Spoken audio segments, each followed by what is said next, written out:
Hey, welcome. My name is Jeff Gettings, and today we are here to discuss puppy push-ups, why they're important to the dog owner, how to train your dog to do them, and just a little bit of general dog information. I've got Reagan here with me today. Reagan, come. Heel. Sit. Good boy. He's going to help us. Now, he already knows puppy push-ups pretty well. But we're traveling, so I don't have a new dog that I can show this with you. But we're gonna go over the basics of it. Now, I do use an e-collar. E-collars kind of get a bad rap because some people use them incorrectly. We start off at very, very, very low levels. In fact, we start on a 0. We go up gradually until we see that the dog can just begin to feel it.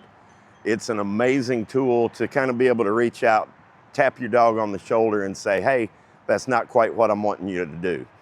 So when you're teaching puppy push-ups, it's critical that the dog first know how to sit.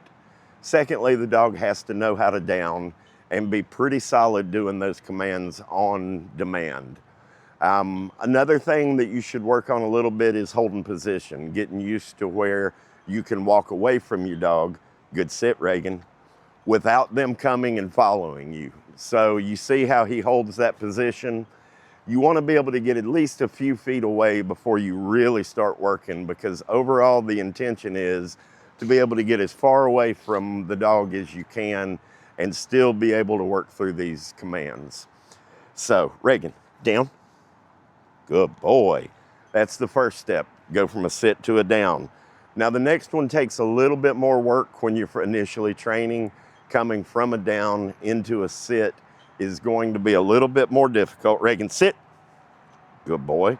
Now Reagan has no problem with it. He's an old pro that's been doing this with me for a while. But then your next step in the process is going to be you want to start beginning to get that distance a little bit. So, good sit. I'm going to walk away just a little bit. You already knew, didn't you, cheater? Reagan, sit.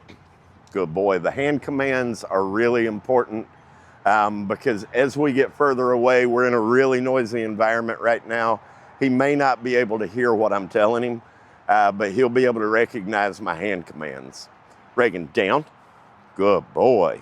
Reagan, sit. Good boy. All right, now we're going to take it back just another step or two. Reagan, down. Good boy. Reagan, sit. Good boy. Now, Reagan's got a sit.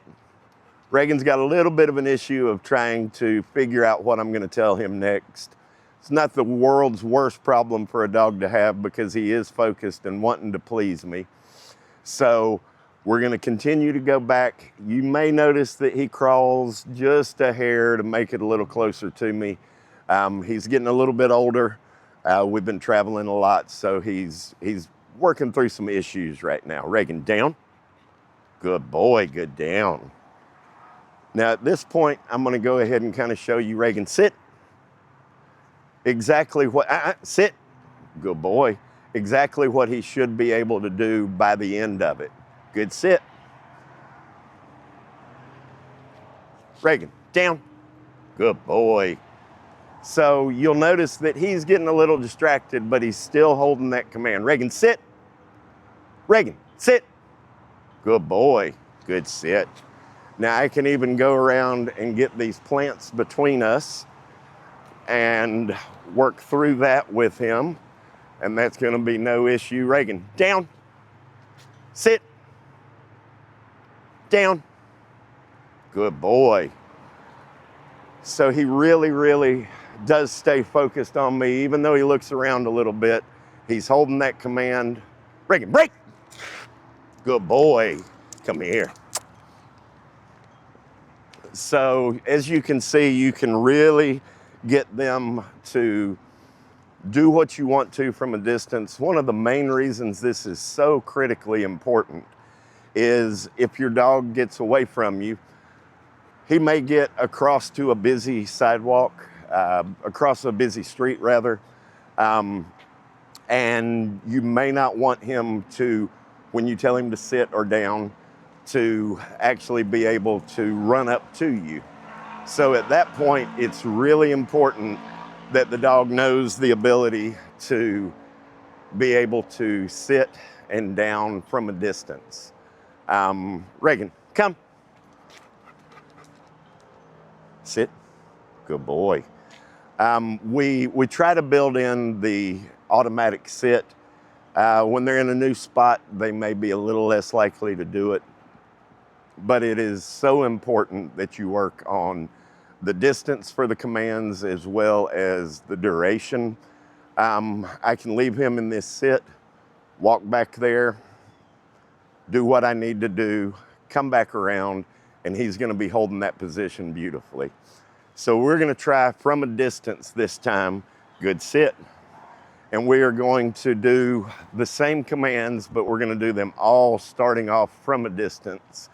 And I'm gonna go ahead and get on the other side of these bushes just so that I can show you that he will do them even from without doing them all the way over here. He's gonna do them from where he needs to. Down, sit, down. And there he goes, working solely off the down, hand commands except for that down. Good boy. And this time I'm gonna let him hold that position until I get back to him before I release him from the command, because that is so critical to their health and well-being. You never know what's gonna happen with dogs and the environment around them. So with this type of training, you really do know that you can keep them safe when you want to. All right, break. Good boy. All right, thank you for listening to me today. I enjoyed teaching you a little bit about puppy push-ups and letting you meet Reagan.